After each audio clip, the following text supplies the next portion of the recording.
Y'all, 5, 4, 3, 2, 1, and glow. Y'all know what time it is. What time it is. And today we have such a special guest, y'all. Now I'm telling y'all, I'm getting too excited with this new platform. I really wanted to present this opportunity to other content creators as well as um, business owners, friends, to just bring them into the conversation of what I was doing on this show. Y'all know I love y'all. And so anything that you love, you want to share, right? You want to share with those that you love.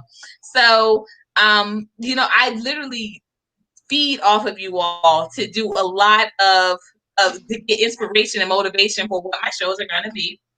And so what happened was, a friend of mine from years back actually was funny. So I don't know if you know this, Spunky, but the reason why I reached out to you in regards to being on my show, because Shamil is a big fan of yours. And Shamil was the first person I, she was my last fight I ever had. It was in, she was in fourth grade. I was in fifth grade. And my boyfriend liked her, because Shamil had that long hair down the back. She had that light skin privilege happening, right, and my boyfriend liked her. And I was like, I'm gonna beat this girl up after school. I heard that she had my boyfriend at the time. His name was Gary Harris. I'm putting everybody on blast today. He was getting her number. And so, I was confronted. I was just like, did you give your number? She was like, no, I didn't give my number to him. And I was like, oh, well, so-and-so told me you did. And that was literally the last fight I ever had. I was in fifth grade. She was in fourth. And when my mom found out that I fought her, she was so mad, because she was like, that girl is so sweet. Her grandma is so sweet. You're going to have that girl over and apologize. So she made me invite her over for a play date and apologize. Wow. And that is how me and Shamil became friends. So when she visited Coconut Grove, I got back up in her Facebook feed, because we had our picture up, and she was always commenting with you and laughing with you, and I was like, you know what, let me see what's going on with him. And I was just like, this would be a very, very on time glow show to have, because I'm, even though I was born in Daytona, I grew up a big portion of my life in Philadelphia. And y'all know that's where Kevin Hart comes from. And I see what's happening with our community. I'm a person that's always been involved in media, with arts or what have you. And I see what's going on in my community. And I'm just like, is this culture of, kind of express my pain, is this a laughing matter? Like, do we really need to revisit this now? Because remember, every couple of years it comes out like that. Like, I remember when Martin Lawrence, years back, when he was getting prepared for, I want to say it was Big Mama's house. And he was getting prepared for that. He had like some kind of mental breakdown, because he was like in the sweatsuits and everything.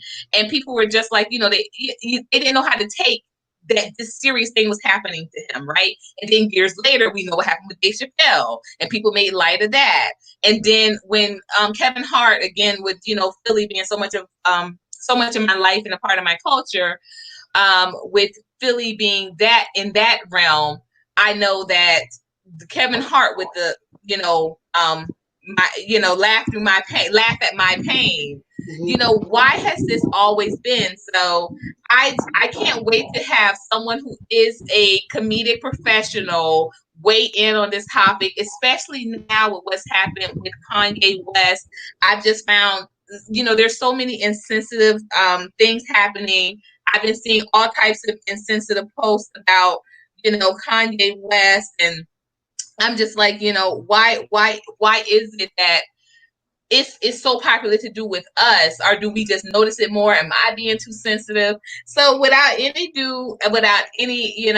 further delay, I'm looking forward to hearing, your perspective, and weighing in on this, very timely topic. So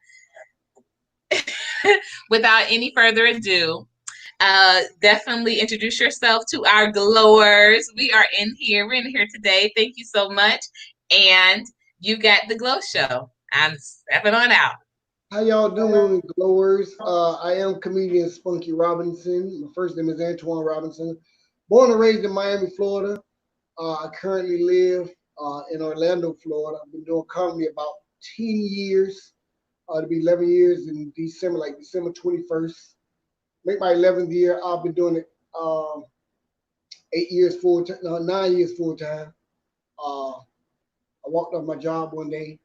I started doing comedy. And I figured I can make this much money as I do working for someone else if I just work hard enough doing comedy.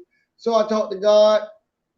Uh, God gave me the green light. I walked off my job, and I've been hustling ever since. So that's the basis of how everything started. Since then, I wrote a book. I have a book on Amazon that I wrote about 2 years ago. Well, I published it 2 years ago. It took me about 3 years to write it. It's on Amazon right now. It's called Yesterday I Made My Last Excuse.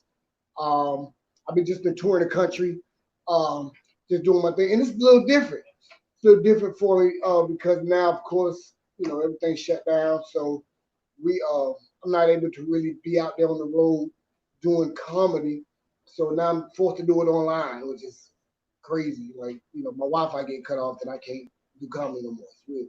But that's what it is.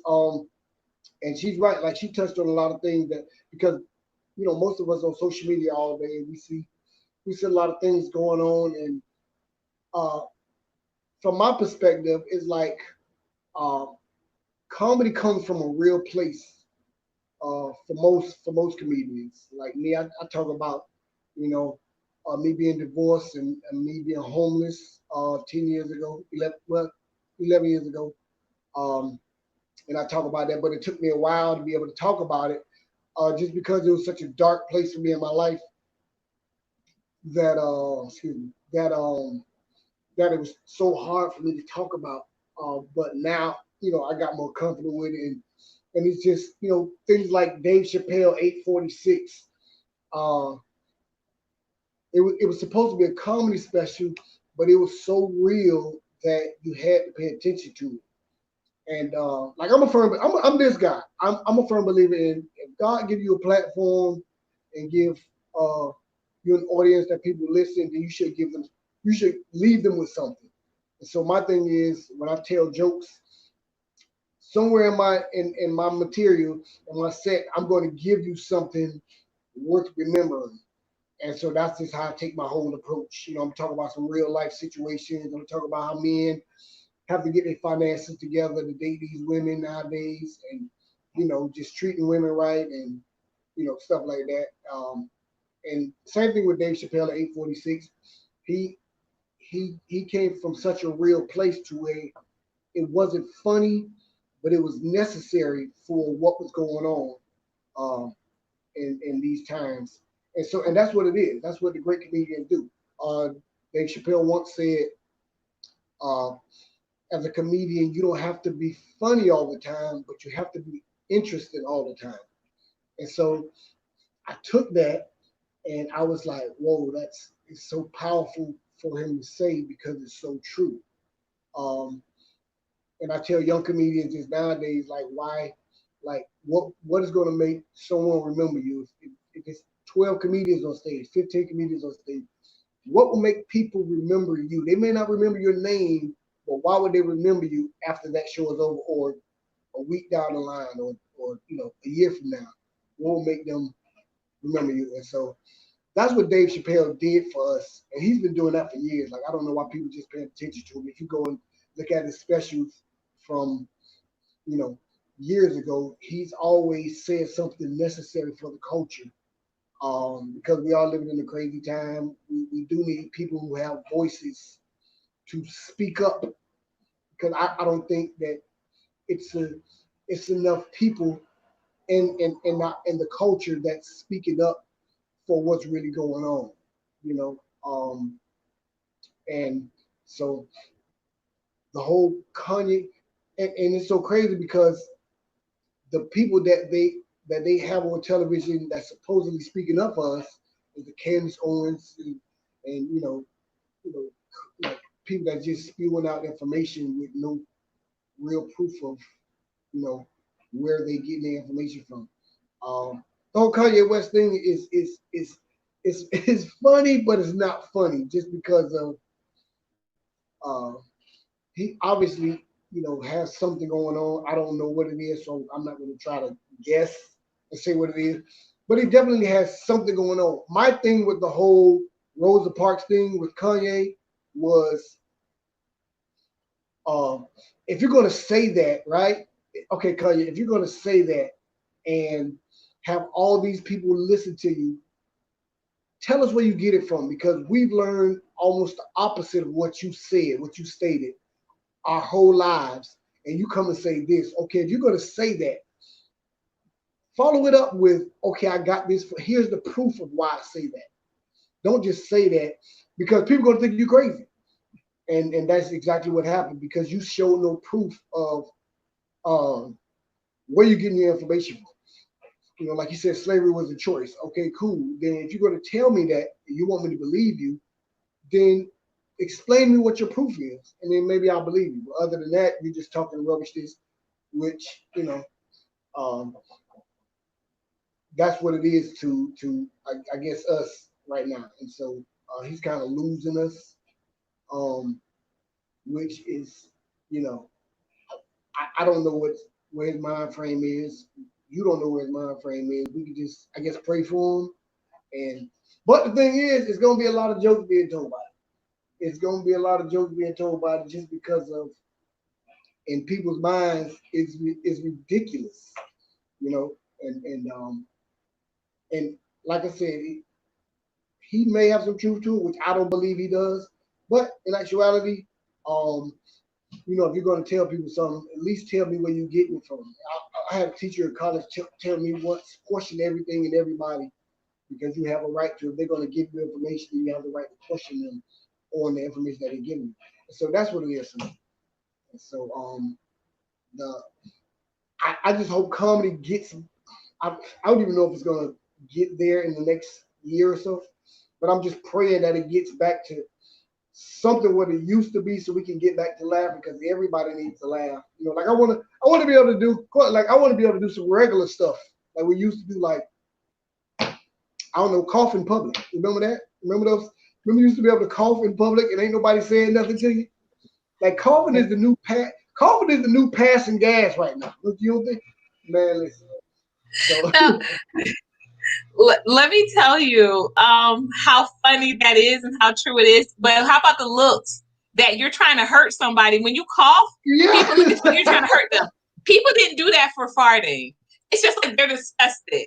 But when you listen, okay, so before I left Miami, because I literally just moved back to Atlanta, it will be a month on Friday. I just moved back to Atlanta, and before I left, I lived in Coconut Grove, so Milam's is not like a huge store. It's a more of a small kind of community grocery store. So the aisles are but so yay big anyway.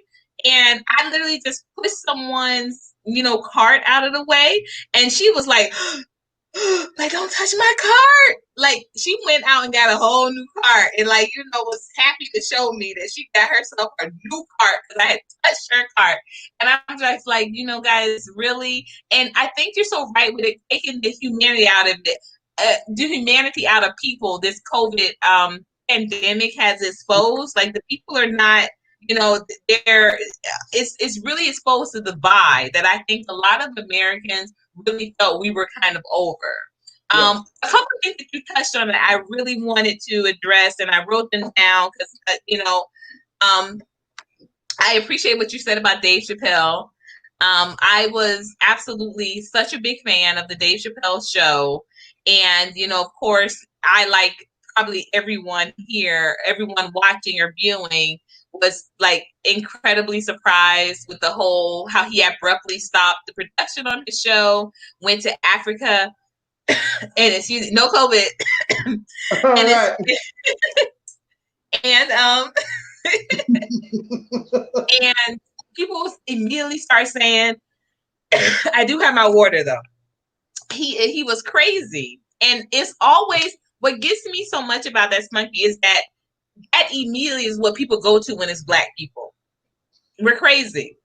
Yep. We're crazy. And I've always said, and by the way, I love your shirt. I wanted to highlight that. I'm gonna put that on here. Yes. I put that that's highlight now in the chat room, Yeah. in my text chat. And if anybody wants to, chime in any questions, please go ahead and put them in, and I will highlight them as I see them appear. But remember, I'm coming in from StreamYard, so it might take me a little bit to see your chat coming in from YouTube. But we do have some new glowers in the room, so welcome, glowers. And you're early enough to the chat. We're just getting going. Thank you for coming. Thank you for glowing up with us today. Why, if anyone deserves to be crazy and angry, it is us. Okay. Right. And something else that was said that I loved, and we're going to get into that because I was a guest on a show earlier today, and the gentleman that I was on the show with, he's only a couple of years older than me. Like I said, I'm a year older than Camille. This gentleman is about 4 years older than me, and he spent a majority of his life in Sweden. So he was like, he kept pronouncing Kanye's name Kane. And I was like, wow, brother, you're going to put some respect. Like, I know he's going through some stuff right now, but you're going to put some respect on his name. That's not his name. And I told him his name was Kanye. He said, you know what? I've never been a fan. I don't really listen to his music. And that blew me away a little bit. So I definitely wanted to circle back around to that conversation and just, so be aware that when we do our top five, I don't like to throw anybody for any loops. I'm going to definitely we're gonna ask some questions about Kanye on that top five. But back to Dave Chappelle and this energy of kind of laughing at us. Do you think, in regard to that, I do understand, and I love that statement again, that you don't always have to be funny, but it does need to be interesting. People really feel as though you've got to be able to make light of, bad situations, right? Because that's therapeutic. But even in your regard, like what you said with being homeless, that's something that's hard for you to kind of make light of because it was such a dark part of your life. And I can totally appreciate that. What is that to be said about people wanting, and I think that if anybody, like I said, deserves to like get a pass, so to speak, I think it's Black people when it comes to that. Why is it that people want so quickly for Black people to be able to, like, why does it have to be, why are we the maestros of the funny? Like, why has it got to be us to make the jokes? Okay, why we got to be the jokers? Well, because I mean, just like the Kevin Hart special, like you mentioned earlier, like the laugh at my pain. That's basically what we have to do to keep from crying. You know the old saying, I gotta laugh to keep from crying. That's basically what we have to do. It's been so long that we've been going through things and treated unfairly that either you're gonna go crazy or you're gonna laugh at it.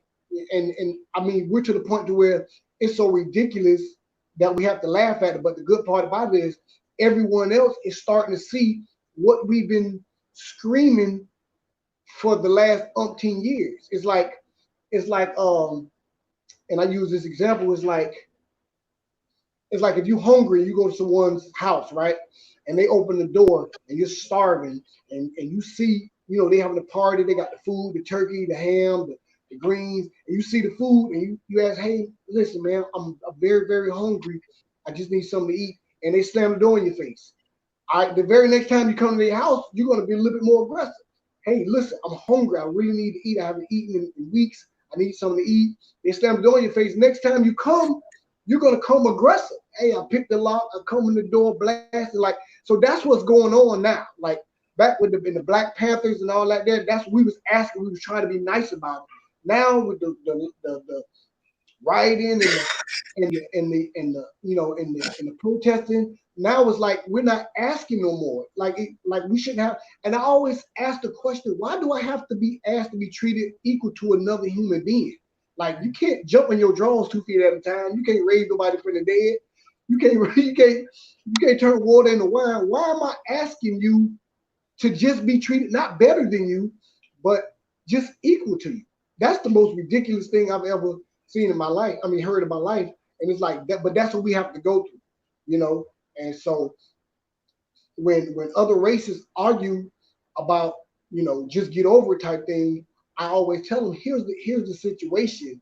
The situation is we've elevated year in and year out, decade after decade, century after century, with absolutely no help. Every other race at some point got help from somebody, from other races. From we black people have elevated with absolutely no help, and it's hard and uh, it's hard to argue that fact. You know, it's like you can't tell me to get over something when I built this from nothing. Sorry, when I built this from nothing and I'm still here.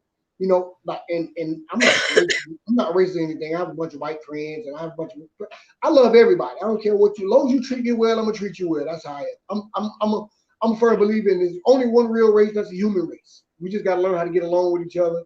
Once we learn how to get along with each other, we'll all be fine. But the thing is, we don't have we don't have another group of people that's thinking the same way.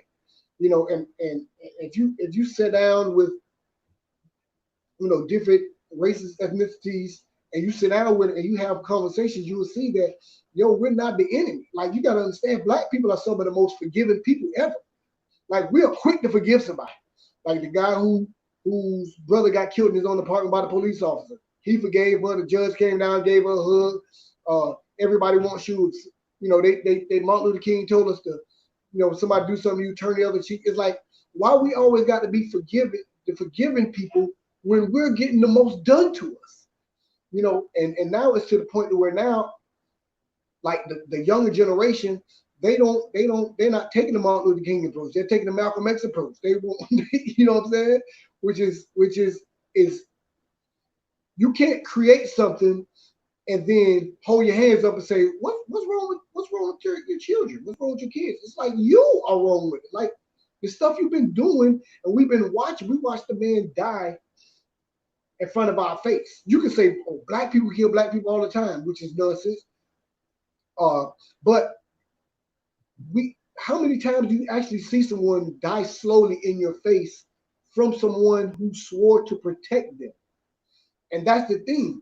And so I'm on social media all the time, and I ask people of different races, how many times do you have to pray for your child to not get pulled over by the police?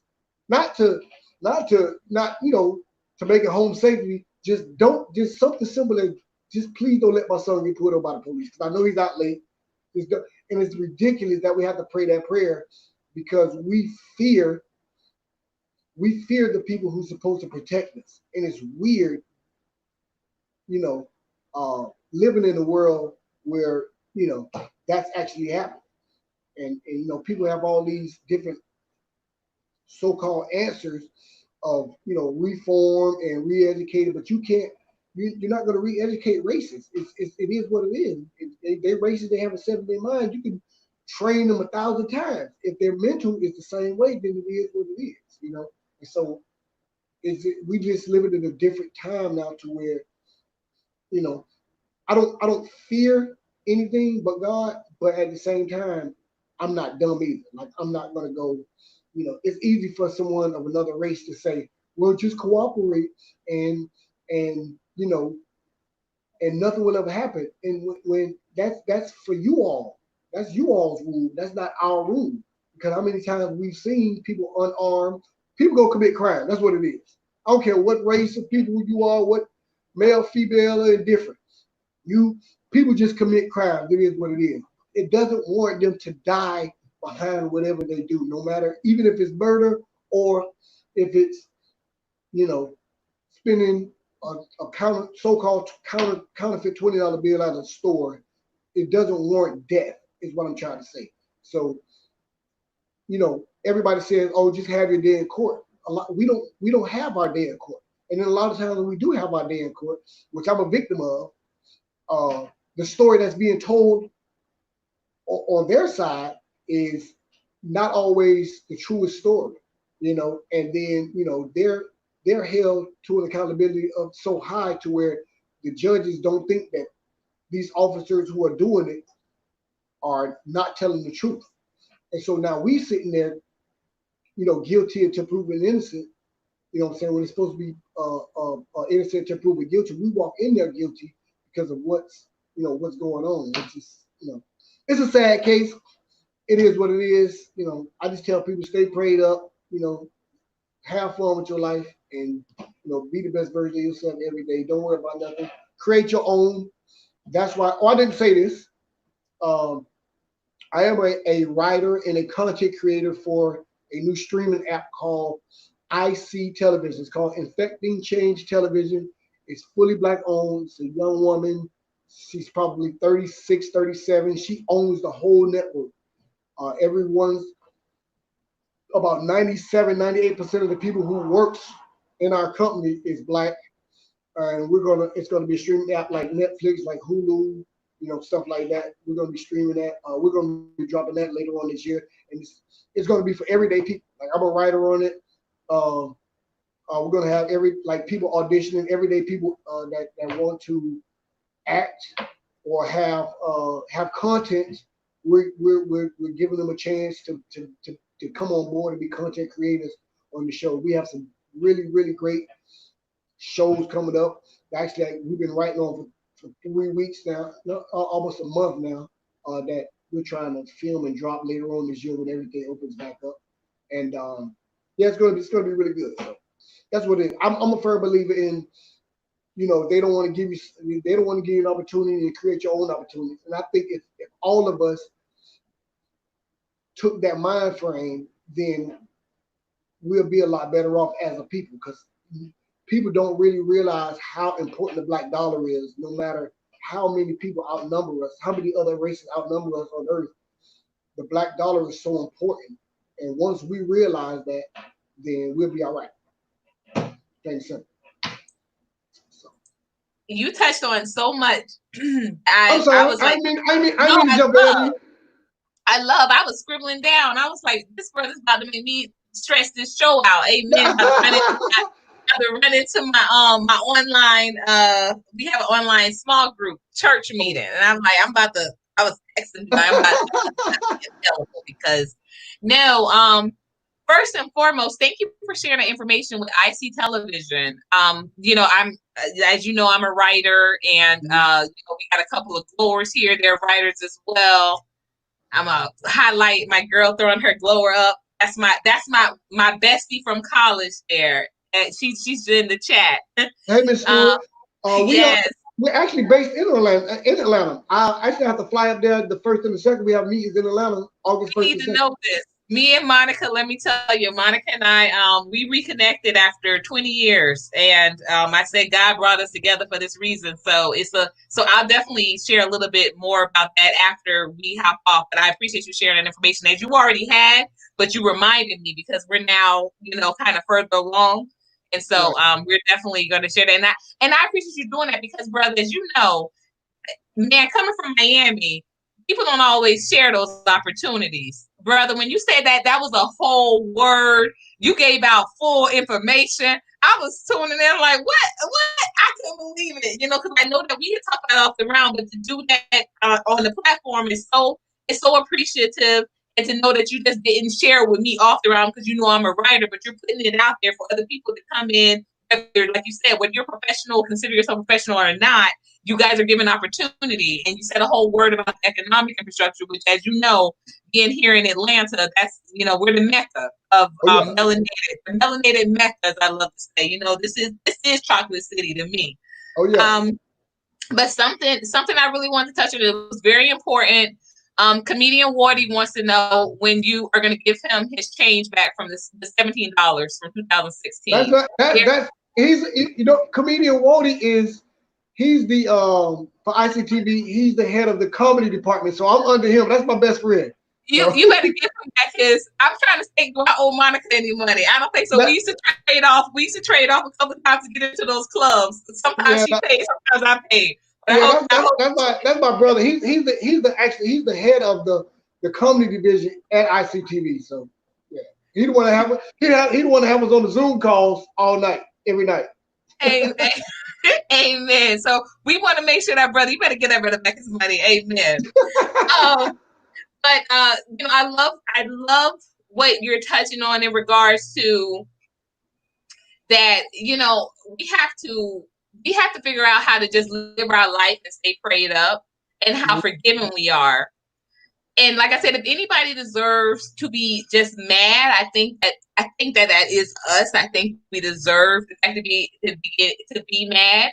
But do you think that that is a part of why people expect for us to be able just to make light of the situation? Because you know, you I don't know if you knew it or not, but that quote that you used in regards to being hungry, we need something to eat. You know, Tupac used to tell that same, and he did it in the same cadence Well, yeah, almost. that's why I kind of got it from you. Yeah, I'm a big it's that Tupac same fan. cadence. We just like, you know, we hungry. Yeah, We coming in. So, you know, yeah, we start off one way where it's all, you know, humble. Hey, we just want a little bit. And then by the next time, oh, my boy just joined in. Amen. You guys, please start lining up your questions, because y'all know when I do my top 5, you know, that's the end. So if you got questions, please start bringing them in, because I see it. We have a couple people just joined in the chat. And brother Guy, I know that this topic also is something that we're touching on that's very important and impactful to consciousness. You know, I don't like to always use the whole woke term, but definitely consciousness, with being conscious and aware of, is that why we're asked to be, you know, making light of the situation, because we are so forgiving. And how do you think that can also hurt what we are doing with this newfound activism, in the wake of this found activism, being forgiving, making light of it? You know, I just saw the day somebody is making a cannabis flavor. Or I've never smoked, so y'all please don't call me all kind of out. I never. But it's a new flavor of cannabis, I guess, from the distilleries, and they're calling it the George Floyd OG, and I'm like, yeah, y'all, for real, like, right. this is what we doing right now, you know? Yeah. And are you cutting the wife and children in on some of the money? Like, I don't even know how to address this, but I'm like, to me, I feel like that's making light of a situation that literally is not even, you know, it's so fresh. It's so fresh. And I'm just like, why do we feel the need to do that? You know, is it we feel like we gotta capitalize before they capitalize, which, you know, most of these distilleries, as we still know, they're not 100%, none are 100% owned by us right Mm-hmm. now in this day and age. So even if you are pushing the product, you still are not you're still not owner of the distillery. So, you know, does this hurt us in this new age of aggressive activism, with being apologetic, with making light of a light of the situation? Oh, Well, hello, Jelani. Go ahead. I'm putting myself back on mute. no, it's cool. My thing is, I don't. I think we hurt us in a sense to where we are so quick to, I guess, forget, like, things be aggressive for a week or two, and then all of a sudden everybody going with their lives again, and then nothing is being talked about anymore. It's like, I have a problem with us. In my opinion, we don't have any real solid leaders who people will actually listen to. You know, I don't like, you have your Al Sharptons and your Jesse Jackson, like, but there's nobody that they, maybe Barack, but but he's not really an activist. But there's no one out there that we have to really listen to and follow, and that the young people is like people my age, and I mean, I'm not sure how old you are, maybe your age. Like, we'll sit down and listen to a conversation and maybe take it at face value. But these young people, they want action, and just to be, you know, I think it does hurt us because when we joke about it, which it's a good and a bad thing, but other people don't take us serious um, when we don't take ourselves serious sometimes. Um, I, it's just when things happen, and it's so crazy because look how often it has been happening over, let's say, the past 6 years. You know, I can sit here and pull up a list of names that have filled this shirt of you know, black men, black people that have been killed, you know, by the police or by, by some type of law enforcement, and it's like, when does it end? It's happening so often to where it's numbing now. Like when I say numbing, it's like you see it, you hear it, and it's like, dang, another one. Which it shouldn't ever be like that, but it is, and it's horrible to think about. It's horrible to live through. And I just don't know, like, where to go, but to make light of it, but to make, it goes back to what I was telling you about the Dave Chappelle thing. You have a platform that people are actually going to listen to. Now, first Kanye, like long time ago, the old Kanye that everybody loved, he had a line in one of his verses said, "First I had their ear, now I have their heart." When people listen to you, now you have their attention. Now you can say whatever you want to say, and hopefully you use your platform to spew the good about what's going on, and not necessarily the bad all the time. And I just think, like when I pray to God about my career, I just want God to have me get famous enough to where people will listen to me, where I have a voice where people will listen to me, and because I know I'm gonna use it for the greater good and not anything else. You know what I'm saying? So the age of activism is behind this is. I'm reading right now. I'm sorry. I see you reading. Now you accredited that to Kanye, but actually that was Jay-Z's line from Oh yeah, my bad. First they had a yeah. Oh yeah, my bad. It was Jay-Z. I'm sorry. It is true to me. Yeah, One thing it was Jay-Z. I know, one thing I found is that you never let me down. Get up, I get down. Get up. Come on. I'm sorry, Jay-Z. I did. You're right. Give it up the whole. Let him claim those lines and those illegitimate children. Thank you. Right. And and I mean, and the thing is with the activists that we have, it's like, yes, I love that comment too. That's why I like it through reading it. The age of activism is great. However, it seems like in a lot of instances, the train is running off the tracks. Very true, Brother Iron. Agents infiltrating the system and steering the direction of the movement. I did a video about this, brother. If you haven't seen it yet, Spunky, please take a look, upload it to your page. I talked about that with reparations.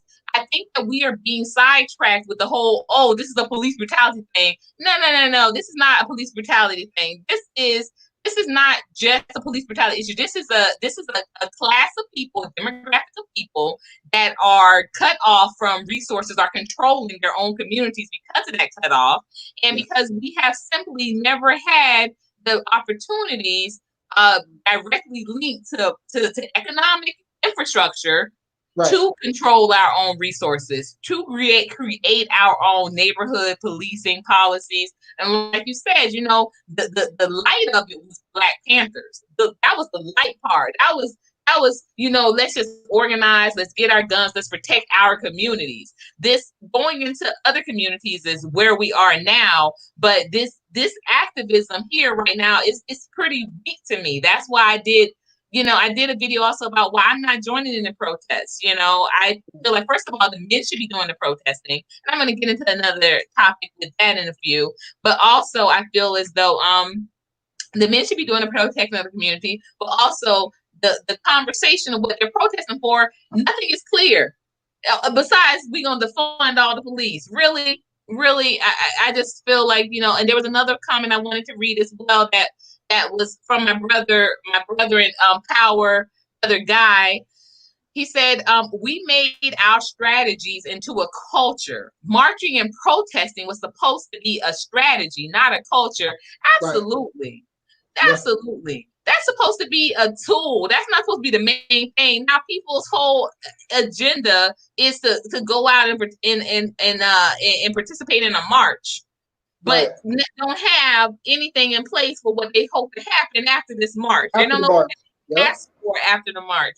So, just in case anyone is interested, this Saturday upcoming in Kentucky is supposed to be a movement of men and women with arms, the same that was done on July 4th here in Atlanta. They're doing it in Kentucky, and they are protesting the fact that there has still been no arrest for the murder of our sister Brianna. Yeah. So that is going to be this Saturday in Kentucky. If y'all can get there, get there. Once again, y'all, I protest with a different strategy. I protest by boycotting. I have a steady ongoing list of companies that we should protest. I was reminded by my sister in faith I'm not supposed to be eating Chick-fil-A, but y'all know it's kind of hard here in Atlanta. Atlanta is kind of hard, but I am on a fast these next 2 weeks, so I have committed that at least for these next 2 weeks, I'm not gonna buy no Chick-fil-A. Now, if you buy it for me, that's on you. But I'm not gonna buy no Chick-fil-A. So I think that females, what we need to be doing is strategizing our protest a little bit more, intellectually, using a little bit more economically, because as you said, regardless of where our position is, that was one thing that I was like, dang, when you said that ding, ding, ding, ding, I couldn't wait to, we had a break so I could touch back on it. But when you said that no matter where our stance is economically, we still outspend any other demographic. So that's so strong. Y'all, the power of our dollar. We are such consumers that regardless of where we are, regardless of us not having insurance, regardless of us not having homes, regardless of us paying on average, let's talk about it because you mentioned divorce. On average, you're talking about an average alimony for a Black wife as opposed to a woman that is not Black is $40. $40. With that being said, we still spend up to 3 times as much than any demographic. And we spend that outside of our own community. So the cars, that's outside of our community. The hair products, 80% outside of our communities. Like I said, right now, a lot of people are getting in on this saying, now that marijuana is legal and they're being legal distributors. We own no distilleries in the United States. So you're talking about still a market that is 100% not us, but we're still paying to be a part. So we have a lot of real questions to ask in regards to how we're supposed to be doing this protesting intellectually, but at the same time effectively, because we do not want to confuse activity with achievement. Okay. Right. Amen. So a couple of more statements. Yeah, thank you, bestie. Vegetarian is so easy, y'all. It for real is. Like, I'm not even gonna lie. I make food. I do food prep, and I do occasionally get asked to do meat, but it's so much simpler just to do the kale salads and keep it pushing. It's easy, and that's something that we can just start growing our own food again. You know what a dent we can put into the market, but and Stuart, don't get it twisted. We still gonna do some Chick-fil-A. You just gonna get the walk. Thank you, bestie. I just don't think right now we're consistent. We're not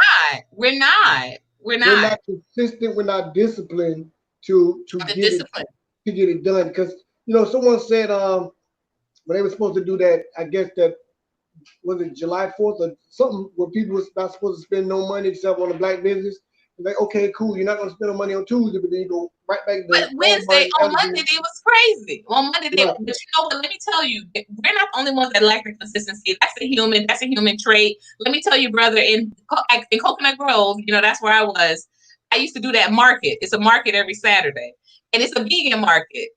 And let me tell you, I used to be over there. I had a booth, and so I was doing my lemonades and I was doing my salads. And when I would, I wouldn't spend in the booth, with other vendors. After a couple of months, I was just like, no, I need to just buy my own food and make my food for me and the kids at home. So I would be going to the stores, and guess what I would be seeing in those lines at McDonald's? Oh, those same people that was all up in the vegan market You know, they couldn't. Oh, does your butter have? Does that have any? Is your cheese cashew cheese? Because no vegan. They were over at McDonald's, so I want to know what type of vegan menu McDonald's had that that you were sold here. So the discipline thing is a human trait, and especially y'all, especially Miami, because I tell you, I've never seen people that lived in such a hypocrisy of a lifestyle. Oh yeah. People that, brother, when you talk about faking it until you make it, they don't even worry about the making it part. They just gonna fake it just so GP. All the time. Yeah. Nice, So nice, nice. where are you from? I'm from Richmond Heights. Richmond Heights. So you from downtown? Yeah. Okay. I'm not far from you. I used to be at the Improv in Coconut Grove. Yeah. My daughter was R. Moulton. That was the first job I had in when I moved back from Atlanta. I was a counselor at R. Moulton, because just as a mom, and it was her first year in the school, I was like, let me get a job at the school. And I was so glad I did, because I'm telling you, going to pick up, when they would be doing pickups, anything could be happening out there.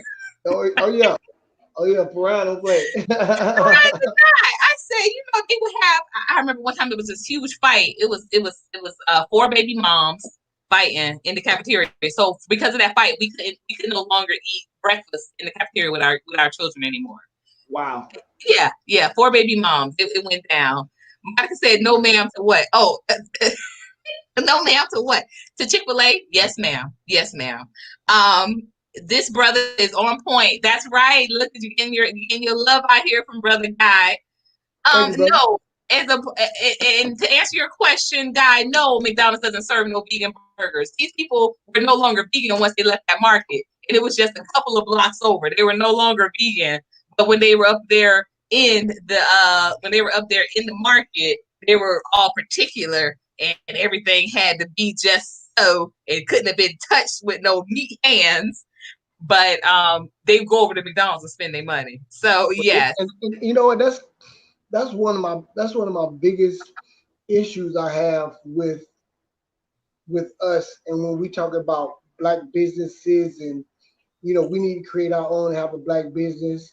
And the first thing people do when they have one or two bad experiences, they get on social media and they blast those black businesses for whatever reason. And it's like, all right, cool. I mean, you had a bad experience, but the venue was packed, so it's a bunch of people that had good experiences. So like, don't try to discourage people from going to these people's business and maybe taking money out of their pocket when McDonald's been messed up your orders for 30 years. You still go back to McDonald's. You know what I'm saying? Denny's and IHOP been messed up orders forever. We still go to Denny's and IHOP, and you never get on social media and blast them like you do black people. That'd be my problem. Like, don't do that. If you don't like the place, just don't shop with them, but don't badmouth them and maybe discourage someone else that may have a good time to go there. That's all I'll be trying to say. That's something about me. I honestly, I tell people, I don't give people, I don't exploit my bad opinion. I let people find out for themselves. Right. You find out for yourself, and then you tell me, Courtney, guess what? Blah, blah, blah. Okay, we can talk. You know what I'm saying? But I would never tell someone, unless it comes to, something that could hurt them. You know what I mean? If somebody involved, if somebody involved with somebody that got COVID, you got to tell that person. Don't even wait. You better tell them. But other than that, when it's something that could hurt, when it's something that is like business or just my personal opinion of something, I'm not cool on that. I don't say,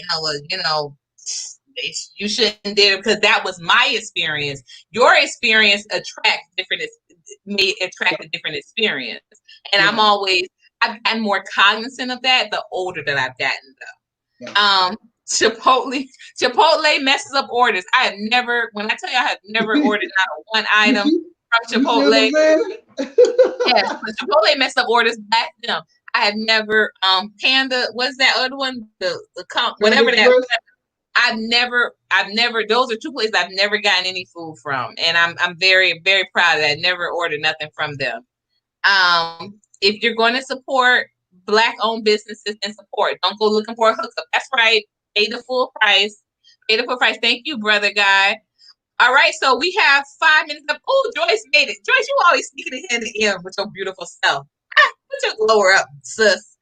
Um, we down to our top 5 at 5. If anybody does not have any further questions, further ado, I'm about to hit up our top 5 at 5 right here because we got 5 minutes left in the broadcast. So, before I do my top 5, I'm going to get a 6 because this was not in my top 5 questions, but I'm going to get an extra question, Spunky. Spunky, where'd your name come from? It's a weird story. My mom gave me that name when I was like 3 years old. It's a weird thing. She used to take me to the cut. You remember what Cutler Ridge Mall is down south? Of course, yes. Southland. She used to take me down there, and it was this lady who was pregnant behind the counter, and every time I go in the store, for some reason, I'll go and stick my hand under the lady dress and play with her stomach the whole time my mom was in. I don't know. It's in my book. I have to read the book for the whole story. I want to get that. Okay, so you know what? Make sure, Spunky, because I know it's in the description, but what I'm going to do, when I do the playback, I'm going to list all of your contact, and that's going to be pinned, so it stays at the top. So any additional information or any additional social media tags you want to put in there, please send them to me, and I'm going to make sure that's the pinned comment at the top. And it's just a way for people to do a quick directory. Because I do have your bio link, of course, stays up, but it'll be pinned at the top of the comment. So, because sometimes you know how we are, we don't like to read. We ain't gonna read too much. But if it's a comment, y'all know it's plenty of people that go right to comments. They don't even watch the video. They be going right to the comments. Oh yeah, I'm guilty of that sometimes. I am too. Thank you so much, Guy. Brother Guy is strong in here. Thank you, brother. It says this is a great show. It sure has been, hasn't it? And it flew. When I looked at it, I was like, oh my gosh, we already 5. We got 5 minutes to go before 6. So we're gonna start with number 5. You ready? Yeah. All right. Let's start with number 5. Okay. What's the most you've ever gotten paid for a show? $1,500 to do 20 minutes. 20 minutes, bruh. What? Okay, you talking about Jaheim prices. I used to book back in the day. Jaheim used to get 3,000 and he would do a front to back. Walk in through the front, whoa, walk out the back. 3,000 to do that. Right. That's almost Jaheim money. Now, I did get $500 to do a walk through just to show up at a party one time. I was like, all right, cool. We renamed that the front and the back. Like, oh, you want the front and the back? Yeah. So promoters started getting smart. They would be having people clump up, so it took them longer to get to the back door. They would start Jadakiss. Jadakiss, he ended up having to do he did a whole a set. He had to do it from the floor because he was trying to do it front and back, and people wouldn't let him. They're like, nah, dog. You're gonna have to spit something when you get out of here. Right. Absolutely. Front to back, sis. Front to not front and back, front to back. He was when he got in that back door, he was gone. Car pulled up, pulled him right on out back to Jersey. Number 4. What's the funniest thing about your divorce? You said that you could make light of it. What was the funniest thing about your divorce? Well, okay, it's so crazy. I have this joke. It's real short though. I have the joke about how my wife, how women are evil when they want to break up with you because they never tell you that they don't want you. They just start doing evil, ungodly stuff. And so, true story. My wife used to text me. She texted me one day. She said, "Baby, I can't wait to make love to you later on." And I got excited because at the time she and I was doing bad. So I text back, "Baby, I can't wait to make love to you." And then she texted me back, "My bad, that text wasn't meant for you." Right. And it used to happen all the time. So I used to be like, "What? Like, who are you talking to?" And she'd say, "Oh, my bad, that text wasn't meant for you." I'm like, "Yo, you talking to me?" So yeah. So I feel bad laughing at that. That ain't funny. That hurt me. That hurt me. And I tell people I should have never dated her because she wasn't right with God. And you can always tell when a woman ain't right with God because when God is upset with a woman, the first thing he do is take her edges. Like she gonna have no edges when God mad at her. So So you good with God right now? You all right? I'm checking, y'all, Yeah. because I wasn't the best. I wasn't the best of wives. I really wasn't. But I tell you, I have gotten right with God, honey. I've been single and celibate for 5 years. My new husband to be will be a very happy man. Amen. Amen. Maybe not. Even Stewart said, "Wow." That's my bestie. She talking crazy. She was there for husband number one. Amen. But she gonna be here for the last one. She gonna be in this. She gonna be bridesmaid, and she gonna be godmom of the twins. You better get ready. You better get ready, bestie. She gonna be the godmom. Okay, so brother number 3, who is the king of comedy? Oh, Dave Chappelle, easy. Easy. Yeah. Why? I love it. Come on. Well, because he brings, like I said, he brings something that you can take home with you. Like Kevin, I'm gonna laugh at Kevin. I'm gonna remember his punchlines. But Dave is gonna have me thinking about something that he said that I make it apply to my life or that I didn't know, before I came there. And so I always want to learn something from the comedians that I watch. I just don't watch comedy, to laugh. I watch to learn also, So it's just Dave Chappelle for me. That's just who I am. Amen. I was never a real. I never really watched Richard or Red Fox. I listen to him every now and again, but times have changed so much to where it's hard to like. Red Fox didn't have Facebook to talk about. He didn't have Instagram and Twitter to talk about. Now we do. So the material is so different. So that's why different people laugh at different things. So I'm a Dave Chappelle fan.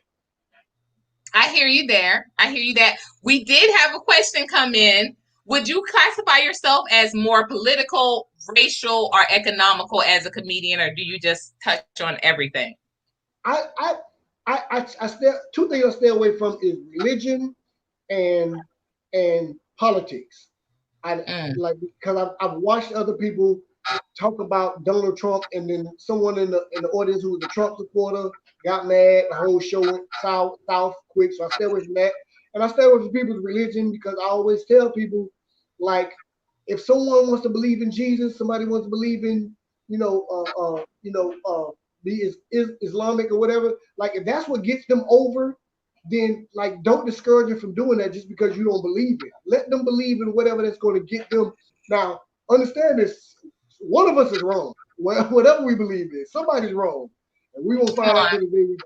Yeah, we won't find out until the day we die. But yeah, I don't. So those are what you just don't touch on, but everything else is fair game. Yeah, I talk about pretty much my life about me afraid of getting pulled over by the police, about me having to deal with homeless people after I was homeless, stuff like that. So yeah, I talk about my life. So I filled that in for one of my questions, but I'm still gonna ask it. So it's a 7 at 5 instead of a 5. Brother, I'm gonna ask it, and I don't care who don't like it. I know I'm from Philly, and I know it's supposed to ride its way. But who you got, Cat or Kevin? Who you taking? Oh, Cat, easy.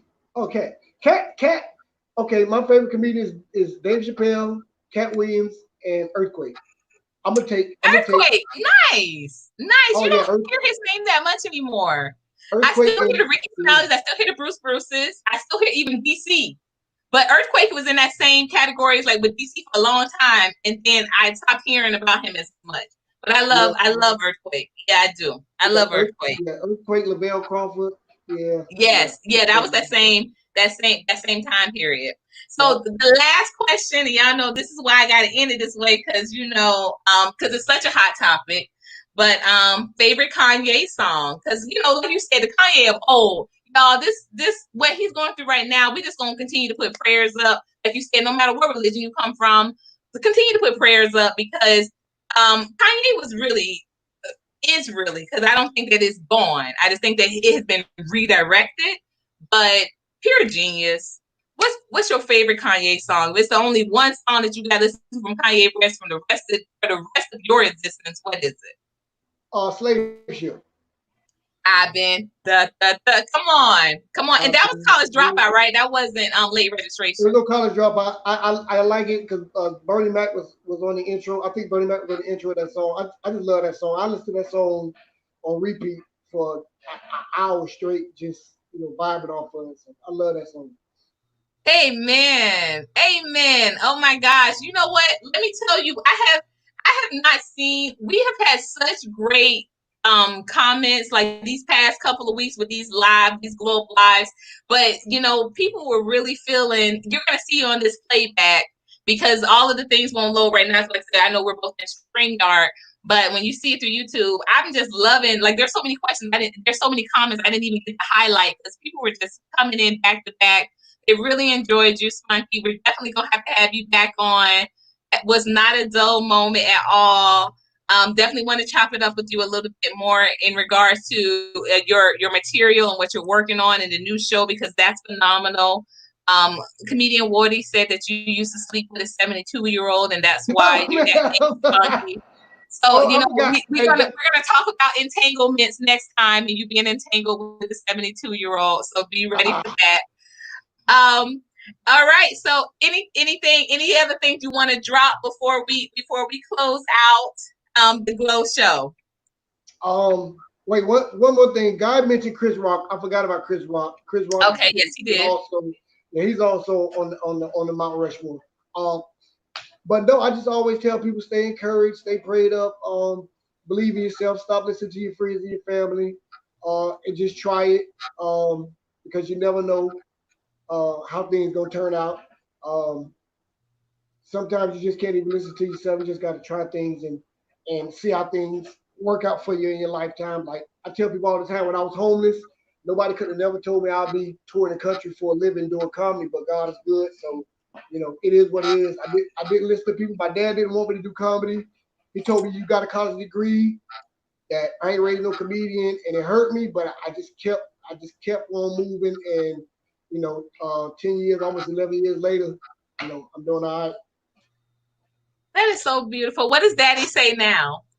Oh, Daddy loves me. He's one of my biggest. Like I can't go to Miami and my daddy don't show up to a show.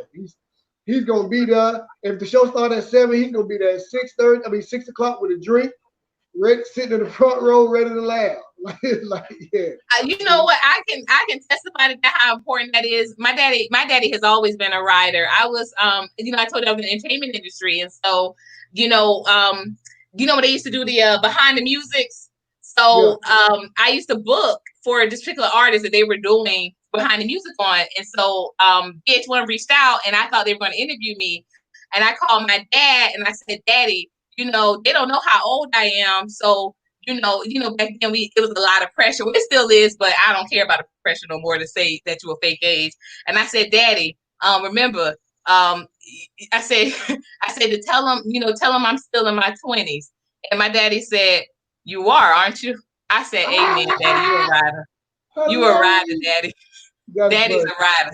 I was just turning 30. My daddy said, yeah, you are. You are in your 20s. I said, that's right, Daddy. That's right. Tell him, that's why you still call me baby girl, because I'm the baby. I'm a baby age. Hey, the life of a king. You made it. Brother, we have to talk. Make sure you email me. Okay, thank you for coming. All right, so y'all know what we do what we always do this time. I go for mine. All right, so you guys, until next time, y'all know what to do. Glow up.